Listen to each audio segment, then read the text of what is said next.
Hello, everyone. Welcome back to the Dating After Divorce podcast.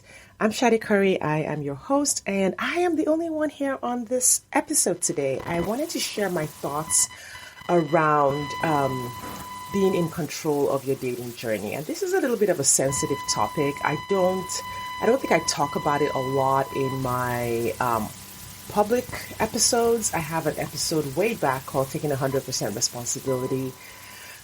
So it's a similar concept. I do delve into it deeply in my one-on-one coaching and in my group coaching because I can introduce the topic as an individual application to the woman that I am coaching in that moment. Taking 100% responsibility, the concept can be presented in ways that are shaming to people because there are ways that women are treated on the apps. There is conditioning and programming and socialization. There is cultural narratives. There are power imbalances that impact women in the dating world. They just are. There are attitudes that impact women of color in the dating world. There are attitudes that impact women who do not conform with the current beauty standards. So if you're a plus-sized woman, or if you are someone who is like myself, of another culture, you have an accent, or you're neurodiverse. Like there are just all kinds of attitudes and prejudices that can come into play when you are dating. And so I always hesitate to talk about, you're in control and you should take 100% responsibility and your experience is 100%, up to you. It is, and it also isn't. But there are ways in which it is important to know that you are in control of your dating experience. Now, you're not in control of attitudes that other people are going to have. Other people will still have attitudes. Other people may be racist, prejudiced. Other people may, slide in your messages on the apps and tell you that you should go lose weight before you date, things like that. Now, and those are not in your control. Those are wrong. That should not be happening.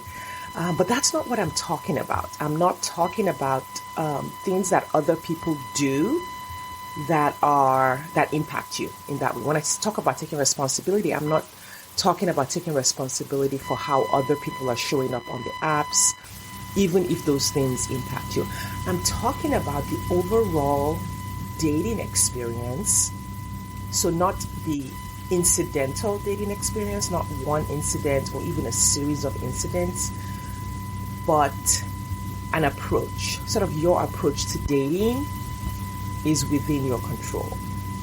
And your approach to dating does impact your results. When I'm working with my clients, a lot of the work that I do is presenting my process. And what my process has in place is certain principles, some philosophies, a lot of psychology that helps them adjust their approach. A lot of what I do is debunking beliefs that my clients have that are making their approach to dating not work. And I will give you a few examples from clients that I have worked with in this episode. So when I say taking 100% responsibility for your journey, I don't mean that what other people are doing is your fault. That is not your fault. But your overall experience can be within your control if you learn how.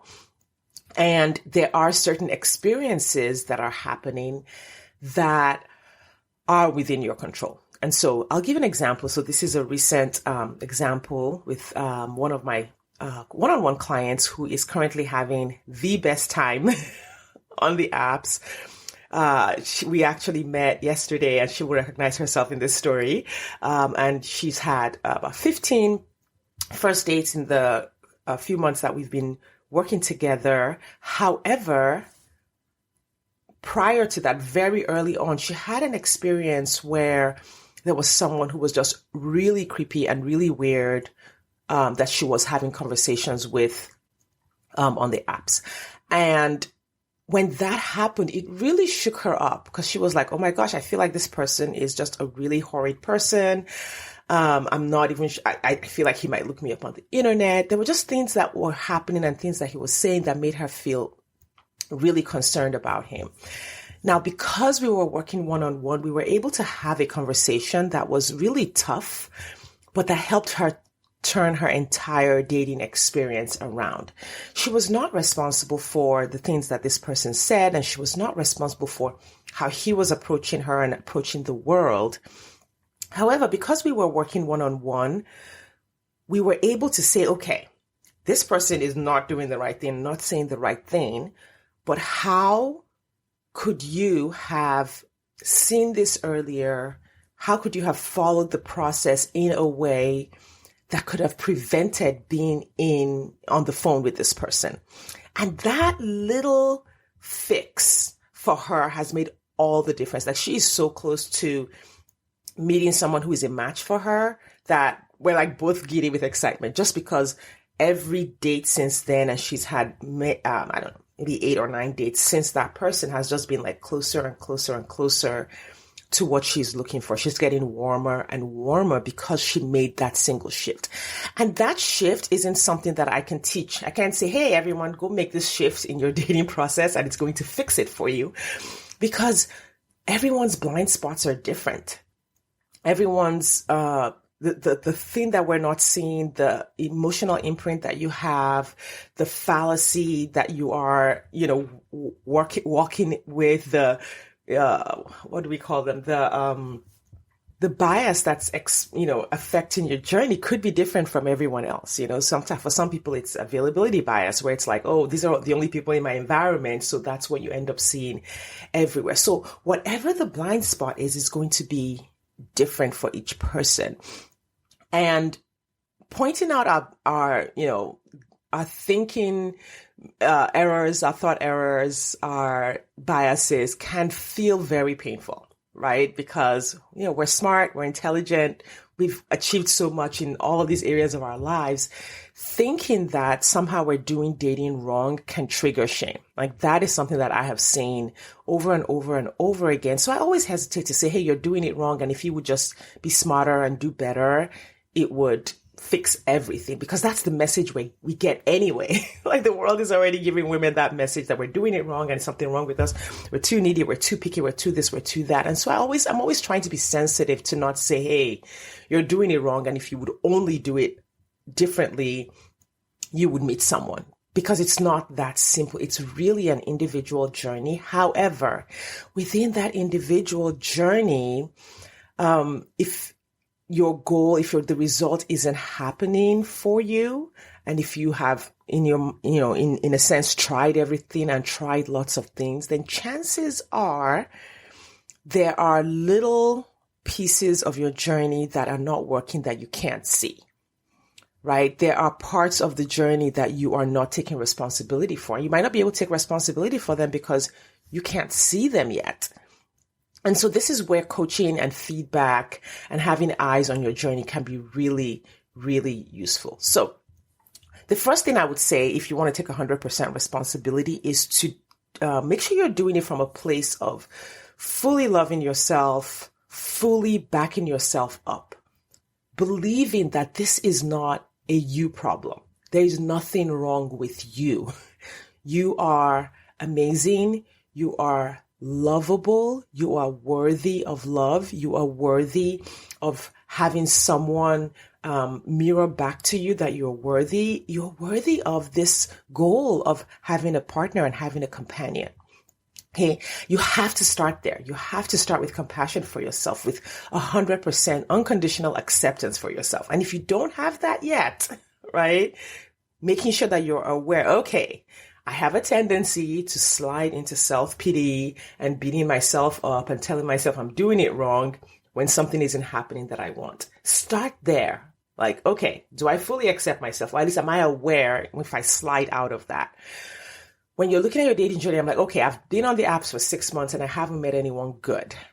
This doesn't mean there's something wrong with me. It means there's a blind spot in my dating journey. Like, I really want you to sit and phrase it that way.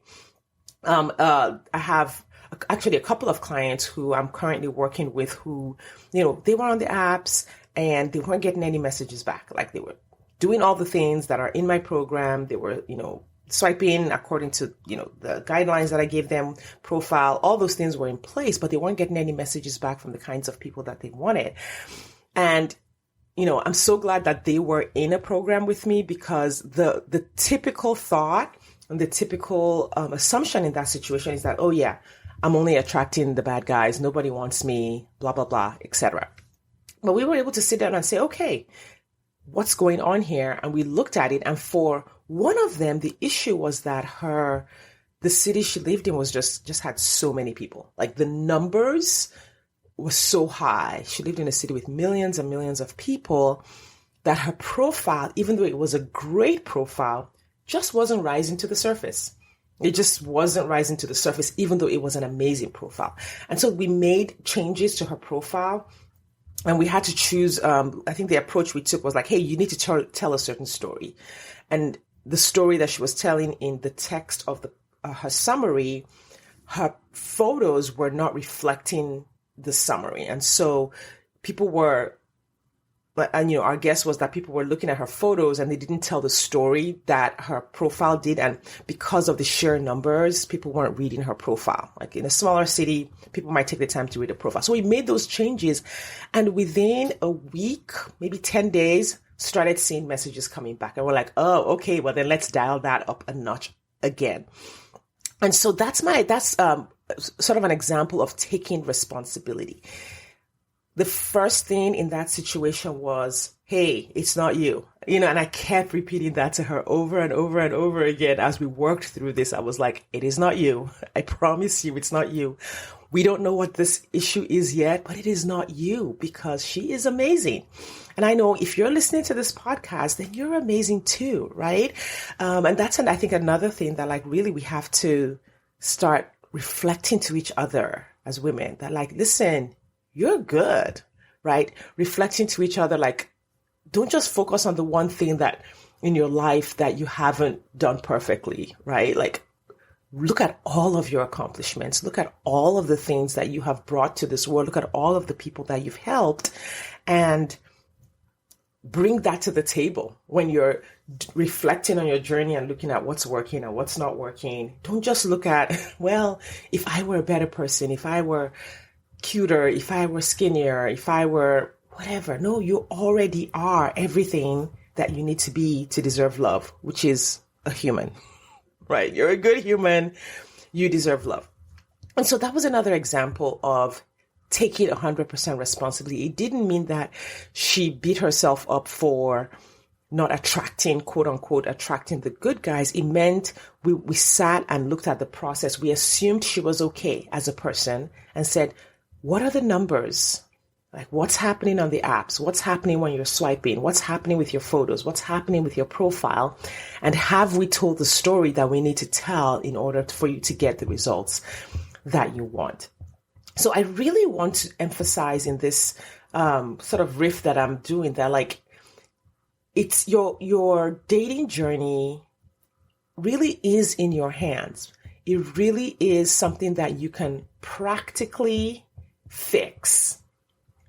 But to do it, you first have to fully accept yourself, be in unconditional acceptance before you look at the journey. And then when you start to look at it, stay in the space of its numbers, stay in the space of its facts. Assume that this process is working for you, and there's just a piece of it or a few pieces of it that you need to fix. There's just something that you're doing, a fallacy that you believe. There's just a myth that you are working with, a tip from the internet that you're working with that isn't applicable to you or isn't applicable to your journey. And then become curious and find out what it is. So unconditionally accept yourself. And then second, become curious. What could the fix be? What is the one thing I need to fix? What is the one thing I need to change? Where could I make my process better? Where could I customize things that to make them work better for me? So maybe you're, and for my clients who are in my group program, not all of them are doing things exactly the same way, right? They all have the same process. They all have my philosophy, but they don't all apply the pieces of it the same way because they live in different places. They are all looking for different types of men. They all have different challenges, right? So my group is very diverse. We have women from all races, different professions, and for each of them, their experience on the apps will be impacted by, unfortunately, who they are, who they're looking for. It's unfortunate that women of color on the apps just have, really difficult experiences. And we always bring that into their application of the process. We always talk about it. So in the group, like, I will call it out. I'll be like, listen, this is your situation. And so you may have to do these things in order to stand out in your area or in order to repel this certain, you have to repel this extra set of men, right? Everyone is repelling, like, I don't want these guys. I don't want to see these guys in my feed. And so we do the work to build that in.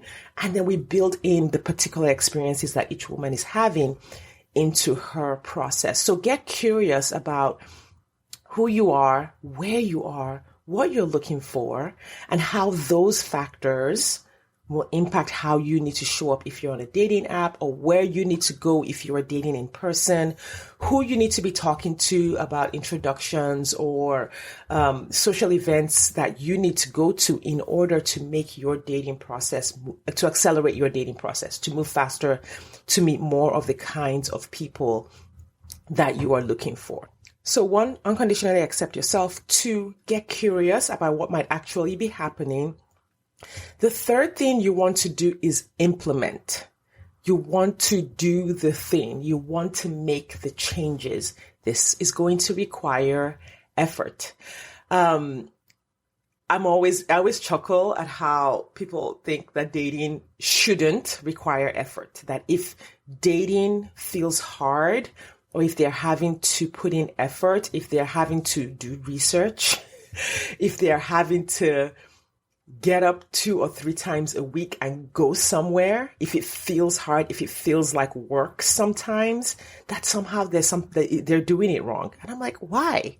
Why do you think that? Right? We've watched way too many movies, read way too many romance novels where everything is just all about the feelings. And, you're either in love or you're in heartbreak, but there's no actual like physical work happening in the dating journey. Like, that is not true. It is work. And, I think it's appropriate that dating is some work, because the 3 big parts of anyone's life will be your relationships, your work, the work you put out into the world / your money or whatever, and then your health. And these 3 big, areas that I think all of us want to thrive in. We want those 3 areas of our lives to be good, to be sorted. All require effort. We all know that going to work requires effort. Running a business requires effort. Taking a certification or an advanced degree all requires effort. We all know that working on our health requires effort. You got to figure out the meal plan and buy the ingredients and cook the food or pay for someone to do it. You got to go to the gym or take a walk around your neighborhood, run, go to spin class, go to yoga. And you don't just do it once. You do it over and over and over again, forever. Why do we accept that these big areas of our lives where we want to thrive and we want to be successful will require effort, but then when it comes to dating and choosing a partner, choosing that person who is going to be the one person that is going to share your life and travel with you and build an empire with you, go on family vacations, you're going to live life with that, the journey to that person would not require effort. When you get on the apps and it's like, 5 weird guys in a row messaged me and now I'm done. That's not how it works. In order to have an amazing experience dating, you have to craft that experience. You got to craft it. You have to sit and say, what does this actually look like? How is this supposed to work? And the dating apps, of course, have made that feel really like, oh yeah, you're supposed to just be able to go on there and swipe. But I don't really blame the dating apps for that attitude, because that's the attitude we had when in our, teen years. You were just supposed to, some guy was just supposed to ask you out, and then he would be your boyfriend, and that would be it. In our 20s, it was the same thing. It was like, okay, yes, you just meet a good guy and then you marry him and you settle down. There's just always this breezy way that we talk about dating, like it's just supposed to happen. You shouldn't have to put in effort. It shouldn't feel like work. It shouldn't require thinking and crafting a process. It shouldn't require strategy or optimization, or I don't know. Like, underlying this process is work. Anything good and amazing, any masterpiece you're going to create in your life is going to require putting in some work.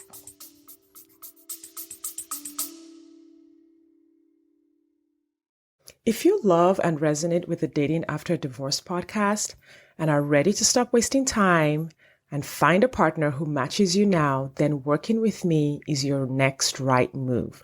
It's time to intentionally create success in your romantic life the way you do in other areas of your life. Now is the time to open your heart and life to real love. When you work with me, I help you date regularly and consistently, and ultimately you enter a healthy and committed relationship, partnership, or marriage. My Good Men Only dating process helps you gain clarity on who you're looking for, where to find your person, and you'll make real progress with meeting them. I help you attract the kind of man you want to build a life with. And you'll enjoy the dating process because you'll spend time with men whose company you actually enjoy instead of kissing 100 frogs. My coaching process includes setting up your dating profile, your online dating process, so that you level up the types of men you're meeting until you hit the right match. I work with you on offline dating, how to connect with men in the real world, evaluating correctly for compatibility on multiple levels, finding the right balance between remaining open but not getting attached too quickly, retraining your intuition so that you can trust yourself and your instincts, and finding out the truth about the people you're dating without becoming an FBI agent. And when you finally go exclusive, you'll know the questions and conversations you need to have so you won't spend what should be your romantic honeymoon season overthinking and wondering if you're missing something about him. Attracting a whole different kind of relationship than you've experienced before is truly possible and available for you. I have 3 levels of coaching programs available to choose from. So if you want to learn more about doing this deep dive dating work that creates healthy, loving relationships after divorce, take 2 minutes to schedule a consultation call with me at sadecurry.com/schedule-appointment. That's SADECurry.com/schedule-appointment. Or you can just tap on the link in the show notes to schedule that call. I'll talk to you soon. Now, ideally, we don't want this work to be backbreaking work. We don't want this work to feel frustrating and defeating. We don't want this work to be unproductive in ways that like you're just doing the work and you're just grinding on the apps and you're just grinding in dating for like years and years and years. No, we don't want that to happen, right? Often I talk to people about how, and if you've listened to a lot of my podcast episodes, guest episodes, you've heard this, where we talk about the work of being in a healthy relationship, because marriage is work, partnership is work. And when you're in a healthy relationship, it's still work, right? You still have to work at communicating with your partner. You have to resolve conflict. You will have ruptures, and you want to be able to repair those ruptures. You have to do the work of talking to each other about how are we going to do the chores, how are we going to split this up, how are we going to create the relationship that we want. So there is work, even in a healthy relationship, but that work is different from the work of living with an abusive partner, because that is like crazy work. That is unproductive work. No matter how much effort you put into that kind of a relationship, often you will find that like it never goes anywhere. It's like a black hole just sucks up all of your work, all of your ideas, all of your solutions, and you never arrive at the place of achieving a nourishing relationship if you're with someone who is abusive or toxic or who does not put in their own contribution to the relationship. So it's the same way with dating. We don't want you to just be on the apps and just grinding away, weeding through thousands of awful profiles. That's not the point. The point is to put your effort into a process that is productive, into a way of dating that does give you a series of really, really good men to date. And really the client I talked about at the earlier part of this episode, that was really what happened for her, is that when she started out, she was having some good dates. And then she had a few that were like, oh my God, these guys are really, really bad. And at first she felt like she was doing something wrong. Like the implication was that she was doing something wrong. And that really triggered, some challenging emotions for her. And, we were able to slow things down. Like a lot of my coaching calls would be like, okay, we need to pause in this moment. You did this or you said this. What was going on there? And we go deeper so that we can hit the root cause and shift it forever. So for her, we were like, okay, this guy, you ended up having multiple conversations with this guy. What happened here? And we dug deep and realized that, okay, when she was swiping and she was doing her swiping great, really according to all the guidelines that I have for my clients, we have a funnel. I give them a funnel. I'm like, okay, when you're at this stage, this is what you swipe on. At this stage, you qualify them here. And so she was doing all of that, but she had this little blind spot where if a guy was very attractive, if he was like her type, she would slide out of the guidelines that we had agreed on and give that guy more chances. So even though this guy was showing signs of being not a good guy, she was sort of giving him more chances because of how attractive he was, right? So she was doing the work, but because we had these guardrails in place for saying, okay, when we're doing the work, we're not just allowing all kinds of weirdo guys to be in our queue. We have this process for eliminating them and eliminating them from even coming in.